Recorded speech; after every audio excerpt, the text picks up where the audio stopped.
Hi everyone, welcome back to the video. So बात करते हैं कि क्यों बिहार को इतना ज़्यादा क्रिटिसिज्म मिलता है। पार्ट 2 है ये। इसका पार्ट 1 पहले भी बनाया गया है। सो आइए पार्ट 2 के पॉइंट्स को डिस्कस करते हैं। सबसे पहले नो स्ट्रॉन्ग पॉलिसी। जो बिहार सरकार की गवर्नमेंट है वो कोई स्ट्रॉन्ग पॉलिसी ही नहीं बनाती, जैसे एजुकेशन सेक्टर के लिए, हेल्थ केयर के लिए, एम्प्लॉयमेंट के लिए, इंफ्रास्ट्रक्चर के लिए, इंडस्ट्रीज़ के लिए, कंपनीज लाने के लिए जैसे एमएनसीज वगैरह।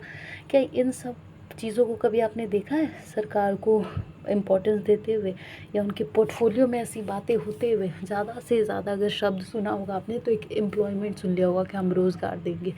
कौन सा रोज़गार है? मैंने तो जब से इस दुनिया में आई हूँ मैंने तो नहीं देखा, कभी भी नहीं देखा कि बिहार के लोग कोई सर्विस सेक्टर में बिहार के अंदर काम कर रहे हो। हाँ, एग्रीकल्चर सेक्टर में करते होंगे, लेकिन आजकल उससे क्या ही खर्च चलता है, जाहिर सी बात है। So no strong policy for people.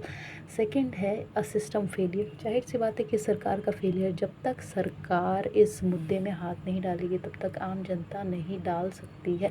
जब सरकार शुरू कर देगी इन सब चीज़ों को प्रायोरिटाइज़ करना, इंपॉर्टेंस देना, उसके बाद आप हम जिसके बस में है, जिसके पास औकात है, वो इंडिविजुअली प्राइवेटिवली उसमें इन्वेस्टमेंट कर सकता है। लेकिन पहला स्टेप जो स्टार्टिंग फेज़ है वो गवर्नमेंट का ही होना चाहिए, बिहार सरकार का होना चाहिए।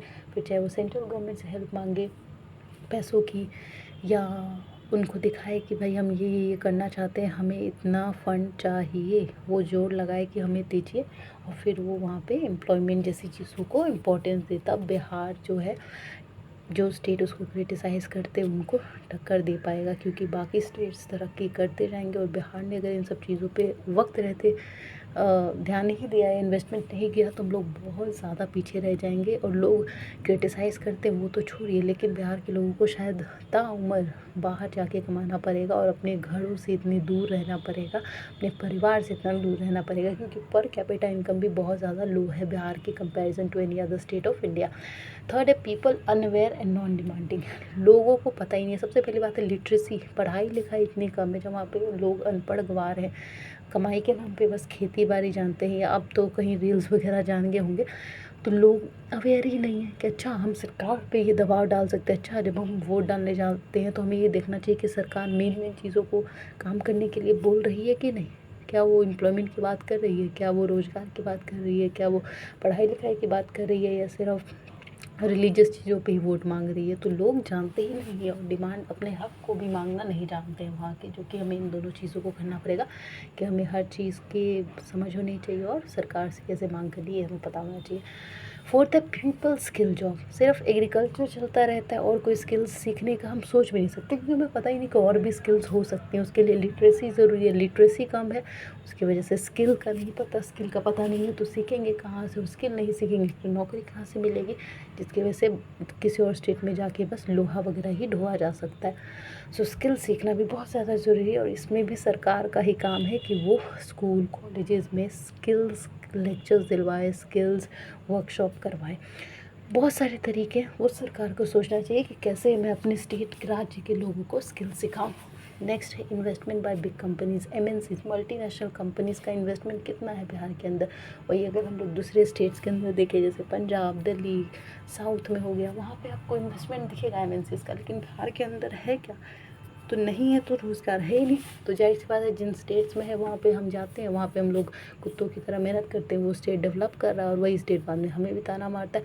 और इसके अलावा सही भी है, जब हमें, वो कहते हैं ना, खुद का सिक्का खोटा है तो दूसरों को क्या दोष देना है। सो बिहार के अंदर बड़ी बड़ी कंपनीज़ का इन्वेस्टमेंट बहुत ज़्यादा ज़रूरी है, जो कि सरकार पता नहीं समझ नहीं रही है कि समझ के काम नहीं कर रही है। आखिर क्या लग रहा है सरकार को? बिहार आज नहीं तो कल आपको करना ही पड़ेगा ना, क्योंकि वो भी एक राज्य है, एक जगह है जहाँ पे बहुत सारे लोग डिपेंड करते हैं, नौकरी चाहिए उनको खाने के लिए, तो करना तो पड़ेगा ही। तो अभी क्यों नहीं, इतने लेट क्यों? तब तक लोग और आगे बढ़ जाएंगे। नेक्स्ट है एग्रीकल्चर प्रोडक्शन एक्सपोर्ट। बिहार में भी इतना ज़्यादा एग्रीकल्चर होता है, तो क्यों हम लोग, आप बस अपने स्टेट में घुमा फिरा के खा के सस्ते दामों में किसान बेच देते हैं और ख़त्म हो जाते हैं। उसको एक्सपोर्ट कर सकते हैं, ट्रेड करके और ज़्यादा पैसे कमाए जा सकता है। तो इसकी नॉलेज होगी तब ना, लोगों को पता ही नहीं है। वहीं पे सरकार बेवकूफ़ बना रही है और एग्रीकल्चर का जो उत्पादन हो रहा है, प्रोडक्शन हो रहा है, बिहार के अंदर ही ख़त्म हो जा रहा है सस्ते रेट में। और किसान उतना का उतना ही रह जा रहा।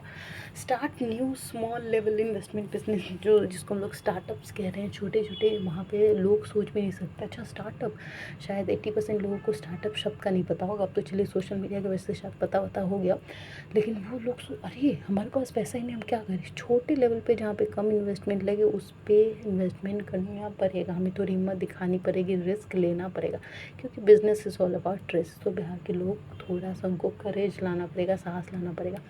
Last but not the least, learn from growing state.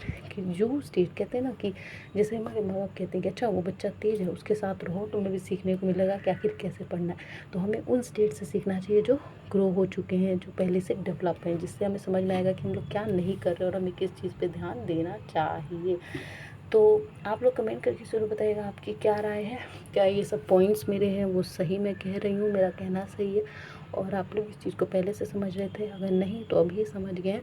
तो इन सब चीज़ों पे बहुत ज़्यादा हमें जोर देने की ज़रूरत है, तब जाके बिहार का जो क्रिटिसिज्म है वो ख़त्म होगा और बिहार खुद में सेल्फ सफिशिएंट बनेगा, अपने लोगों को, अपने राज्य के लोगों को खुद रोज़गार देगा, और हमें कई बार जाके जी हजूरी करने की ज़रूरत नहीं है। सब्सक्राइब जरूर कर लीजिएगा, क्योंकि ऐसी वीडियोज़ आती रहती हैं, और आप लोग का भी साथ देना ज़रूरी है, क्योंकि आप लोग कमेंट करेंगे तो मुझे समझ में आएगा कि हाँ कुछ तो बात है वीडियो में। और शेयर कीजिएगा हर एक इंसान को, हर एक बिहार की जो भी स्टूडेंट है स्पेशली, और जितने भी यूथ हैं, कि उनका क्या राय है, ज़रूर वो लोग भी कमेंट करेंगे, तो मैं देखना चाहती हूँ कि लोगों का क्या सोचना है इस बारे में। So like and subscribe, thank you.